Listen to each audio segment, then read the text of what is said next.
தென்காசி வரலாறு எடுத்து கூறுவோம். நம்ம சேனலில் சப்ஸ்கிரைபர் பண்ணாதவங்க சப்ஸ்கிரைபர் பண்ணுங்கள். தென்காசி பழைய பஸ் ஸ்டாண்டு அன்றைக்கி இருந்த நன்கொடையாக இருப்பாங்க. 1958 இந்த நன்கொடையாளர்கள் பேர் கொடுப்பாங்க. சங்கரபாண்டியன், மொய்தீன் பக்கீர் சாஹிப், ராம சுவாமி ராஜா, கோவிந்த சுவாமி நாயுடு, அதே மாதிரி மயில் பிள்ளை, மாடசாமி, சங்கரமுத்து முறையார், முகமது மீரான் சாஹிப்பு, சையது சுலைமான் சாஹிப், முகமது இஸ்மாயில் சாஹிப், மீர் பக்கீர் முகமது சாஹிப், ராம சுவாமி, அதேமாதிரி ராமகிருஷ்ணன் நம்பியார், பி வேலு, இத்தனை பேர் அன்றைக்கி வந்து என்ன செஞ்சுருக்காங்க, இந்த பழைய பேருந்து நிலையத்தில் தண்ணீர் வந்து என்ன செஞ்சுருக்காங்க, நன்கொடையாக கொடுத்துருக்காங்க.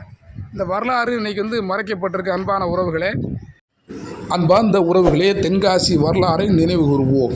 அன்றைக்கி வேற்றுமையில் ஒற்றுமையாக, தண்ணீருக்காக ஒற்றுமையாக செயல்பட்ட வந்த மக்களில் தென்காசி பழைய பேருந்து கல்வெட்டு உள்ளது. நம்ம சேனலை சப்ஸ்கிரைபர் பண்ணாமல் பார்க்குறவங்க சப்ஸ்கிரைப் பண்ணுங்கள். வாழ்க வளமுடன்.